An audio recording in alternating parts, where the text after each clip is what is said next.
Before we get into it, I need to warn you. The topic discussed here may ruffle some feathers, and if you feel the need to click off this video, then clearly you're not ready to hear what needs to be said. Life is a game. That much is obvious. Some of us have it harder while some of us have it easier. Many of us go through what feels like hell to get somewhere, while there are those of us where their life is easy mode. It's a unique situation between someone who has to someone who hasn't. Those who simply have just input a code and win the race before it even really started. And then you have those who have to suffer to reach the goal. When you look back to your childhood, were you wealthy at all? Poor even? I ask because in this modern world, everything is about profits, even at any cost. A person's willingness to sacrifice anything to just make a few extra bucks means different when you're meant to be the sacrifice for their gains. And that is what pisses everyone off who is victim to this strategy. You probably remember my last real video titled "A Philosopher's Hot Take, We Are the Problem." I have to admit I was disappointed when I noticed only to this day, it's got 5 views.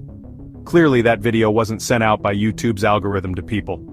However, I can't be surprised either because it also calls out the whole corporate scam that even YouTube is a part of. Anyway, that's not the reason why I'm making this video. By the name of the title you can make an educated guess as to what it's about. And I have an oh-so-bittersweet solution to the bullshit we deal with in the modern era. The solution, you might ask? Why, it's easier said than done. In short, impose change.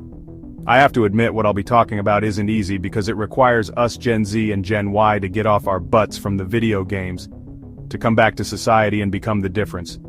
2025, we have a president that has made many changes, but that's not enough. In order for us to live better, and make a better world for our future, we need to step into the shoes of our corporate overlords, and make micro and macro changes. What do I mean? The solution is for us to start up from the ground and become the corporations. To build our own startup company, to eventually become a major powerhouse in America, to impose change. There are many benefits for being a big corporation, which you will be using to the fullest extent like our current corporate overlords do. How so? We need to have a new company run by a member of Gen Y or Z to become a part of these primary industries based on the results from a ChatGPT request. Fishing, aquaculture, hunting, trapping, water and forestry management, oil, gas extraction and quarrying. Eventually this is to become a corporation of it to the point where you're the biggest dog in the kennel. And you as the newer generation CEO, you can write contracts. Contracts that can force retail and food industry to bend their knees to create a genuine thriving country. How so? Simple. Reject automation to the fullest, demand living wages for their employees, which I've calculated would be almost $32 per hour based on the current economics of our country, and demand that they can't lay off workers due to this cost. If any of these are deal breakers for these companies, then refuse to sell your product, as permitted by the contract they must sign. With the population of people we have, the more who have to survive on welfare or just simply can't survive, grow resentful of the country they're in. And as this company becomes a corporation, it needs means to provide an income to its workers. Perhaps taking a page out of the CCP's factory jobs. You can provide housing on site, and a diet of only the healthiest the corporation can muster. Sadly, due to the cost of living and that of everything, the ideal pay rate minimum wage of $30.04 per hour, it's not sustainable.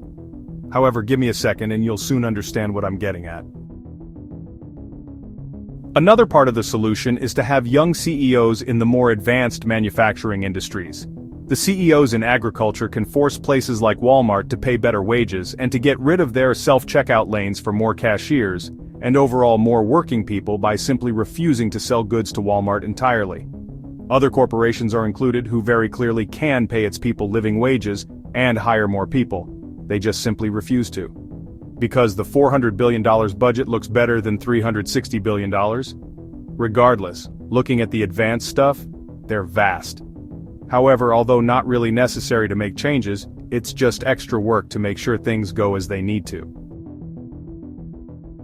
A second solution to my last point is young CEOs to create companies that'll rival Amazon, Walmart, and all these other big corporations. Under this new flag, Your best friend who runs the biggest agricultural corporation sells to your company at an incredibly cheap price because it's widely affordable to everyone. And the employees can enjoy the cheap cost of goods because money is so widely fucking abundant. These other big corporations couldn't survive the new economy because they are so adamant about perpetual infinite profits, while these other companies are so willing to not get millions every month instead of every day. However, these current corporations can survive. The trick is they need to change their attitude and know the kids of their time have grown up and become the bigger businessmen they couldn't be when their stuff was just in startups.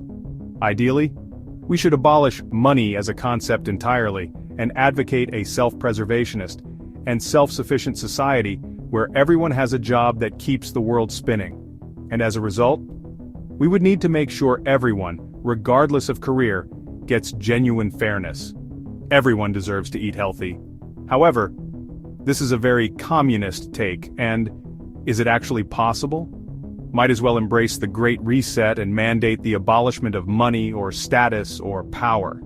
Like the contestants in Squid Game, we are all equal here. I want to admit that the last upload I made was 15 days ago, and the last time I made a philosopher's hot take was March 9th. I still find myself playing video games and just existing. However, recently I read a very short book, As a Man Thinketh by James Allen. I also began reading Atomic Habits by James Clear. Tiny changes, remarkable results, an easy and proven way to build good habits and break bad ones. My point? For a while I wasn't sure how I wanted to run my channel. Did I just want to be a gamer and show off my stuff? Do Milsim-related things? Just some average YouTuber? Despite such content proving widely successful, and my lack of success with my last Philosopher's Hot Take video? Out of 184 videos, only one of them is more valuable than the rest. As a result, I'll be sticking to what matters more to me than just playing video games. It's being what I originally wanted the channel to be, philosophical. From now on, any video game footage you'll be seeing will be played in the background, and my main videos will be using this format. Anyway, this was the Ludic Philosopher, and this was my hot take on how to succeed when you were meant to fail. See you again soon. Hey you! Hit subscribe! And don't forget to turn on the bell notification for your daily upload alerts. Give it a share. Leave a like and make a comment.